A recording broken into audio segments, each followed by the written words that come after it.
was that Cecil Rhodes was a student in search of the deepest mysteries of Africa.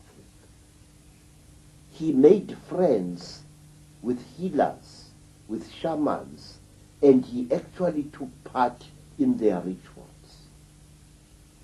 And through them, he learned of the many secret and holy places which were to be found in the land that now bore his name, Rhodesia. And one of these holy places that he learned about was those hills upon whose summits you see great boulders, namely the Matobo Mountains, the mountains of the great boulders.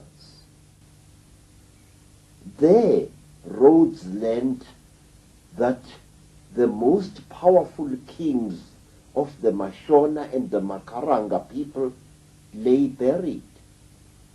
And he decreed that after death, he too should be buried there. But isn't that very much linked to legends and stories of the Chitahuli and the reptilians? Yes, sir.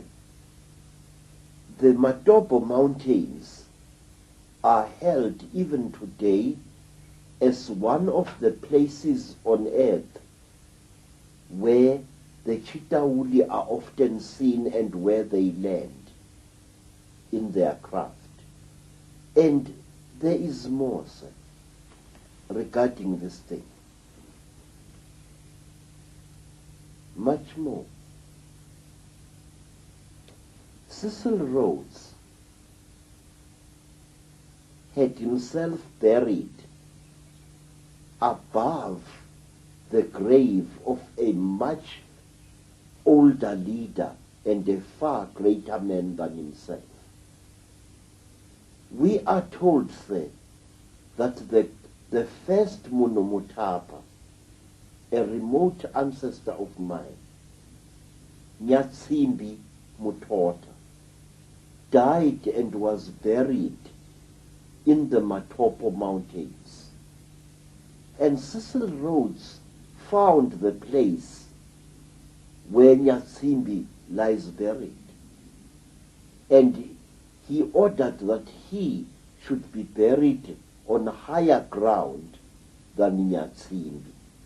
And by so doing, he showed the Matebele and the Mashona people in depth that he, John Rhodes, was far superior to Nyatsimbi Mutota. How did Rhodes's influence in the creation of the mines and the whole basis of what's even now the modern South African economy, how did that affect the people in terms of control and losing control of their destiny? First of all, sir, our people totally ignored the large mining operations that they soon saw taking place in their country.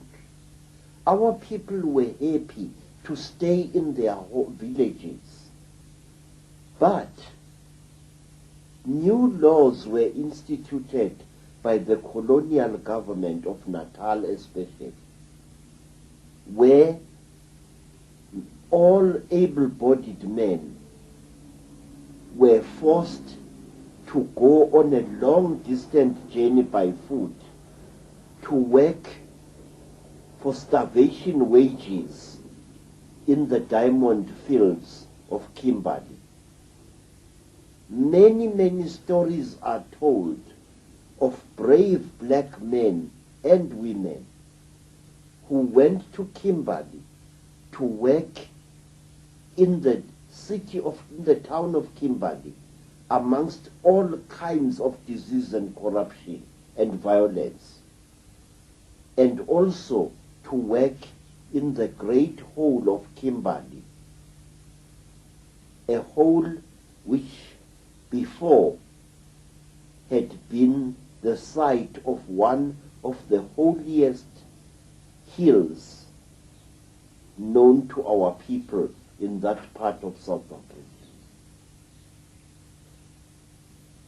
Cecil Rhodes and his people did much to destabilize black family life in Natal and other places inhabited by black people. He forced the local chiefs to pay tax, they and their followers. He forced the chiefs to send their sons and the sons of their people to work in the diamond fields. He told them that if they refused to do this, he would call the soldiers from England to destroy them all. Tax was now demanded of our people, not in cattle, as had been the case before, but in gold sovereigns. So a young man had to go, leave his father's home, and go by foot over the Drakensberg Mountains, walk great distances to Kimberley, and there to work for 1 gold sovereign a year, a sovereign which would then be turned over to the chief, who would in his turn turn it over to the colonial authorities as tax. The South Africa Company, the British South Africa Company of Cecil Rhodes, created so much of the economy of South Africa that we see today. And this has been taken over by other companies, not least the ones controlled by the Oppenheimer family, who seem to me to be the Illuminati's branch managers in South Africa. They are involved in the Anglo-American Corporation, in De Beers, the diamond operation.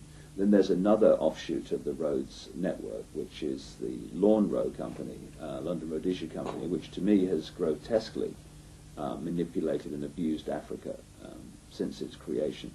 What's your view of this post-Rhodes network that so controls South Africa today? Say, in answering your question, I want to be very, very fair, because my philosophy as an African warrior priest commands me to be fair even to my deadliest enemies. The Anglo-American Corporation has done a lot of good in South Africa during the course of its existence. Sir Ernest Oppenheimer assisted in the building of several townships near Johannesburg. He did not do it for love, of course. He did not do it for altruistic reasons.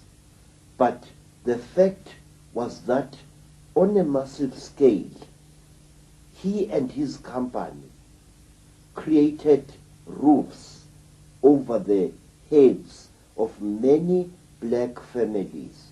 In fact, a large part of Soweto, near Johannesburg, is his company's creation. But the Anglo-American Corporation also has a lot to answer for in front of the throne of God. This corporation has caused the deaths of hundreds, if not thousands, of black men in its mines. Now let me tell you, sir, a very, very heart-rending thing. I have evidence that can stand in any court that organizations such as the Anglo-American Corporation